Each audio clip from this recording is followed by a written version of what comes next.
দুয়ারে সরকারের পর মুখ্যমন্ত্রী মমতা বন্দ্যোপাধ্যায়ের অন্যতম একটি প্রয়াস আমাদের পাড়া আমাদের সমাধান।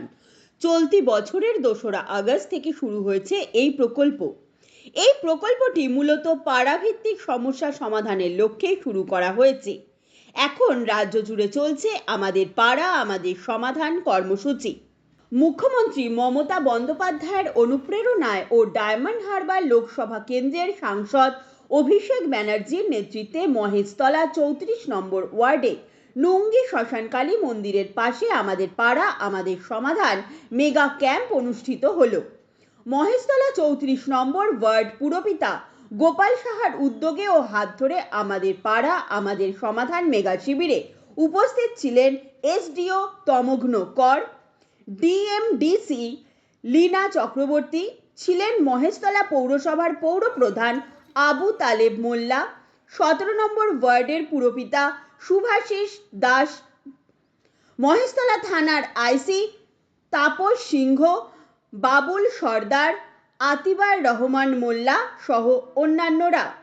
এদিনের শিবিরে পুরপিতা গোপাল সাহা জানান, মুখ্যমন্ত্রীর এই প্রকল্প নিঃসন্দেহে অভূতপূর্ব।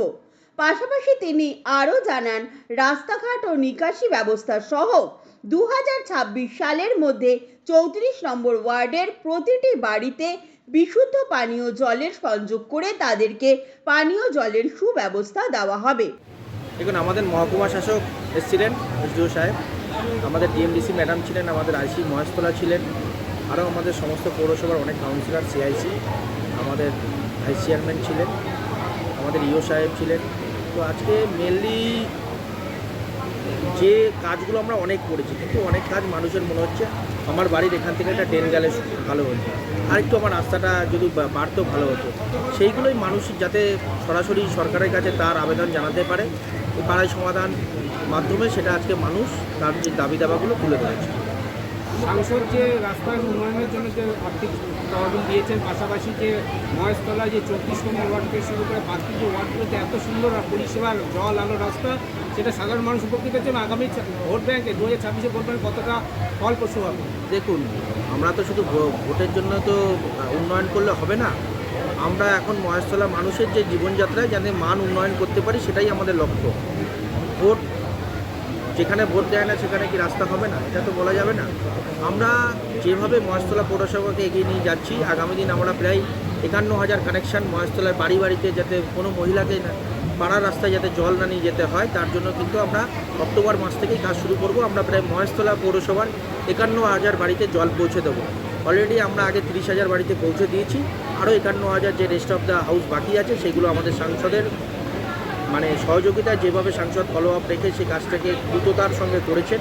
এবং আমরা অক্টোবর মাসে, আমরা এই সেপ্টেম্বরেই কাজ শুরু করতাম, কিন্তু পুজোর জন্য আমরা অনেক জায়গায় ঘোরাঘুরি করতে পারবো না, তার জন্য আমরা একটা চিন্তাভাবনা নিয়েছি এবং মহেশতলা কতভাবে ডিসিশন নিয়েছি যে আমরা অক্টোবর মাস থেকে এটা পুজো মিটে গেলেই আমরা কাজটা শুরু করবো।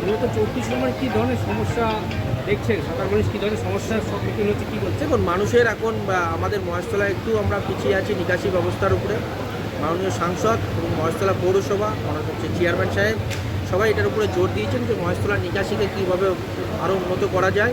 এবং আমরা প্রথম তার লক্ষ্যে যে মহেশতলা পৌরসভা যে সমস্ত রাস্তাঘাট করছে, যাতে রাস্তাগুলো কিছুদিনের মধ্যে যাতে নষ্ট না হয়, সেগুলোকে সব পেভার ব্লক করা হচ্ছে কচবাস ট্যাঙ্ক রোডের মতন করে।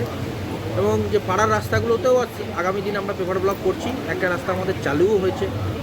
সমস্ত স্টেশন রোডগুলো, Akra station road, Santoshpur station road, Nungi station road, already Nungi station রোডে আমরা কাজ আরম্ভ করেছি, ব্লকের কাজ।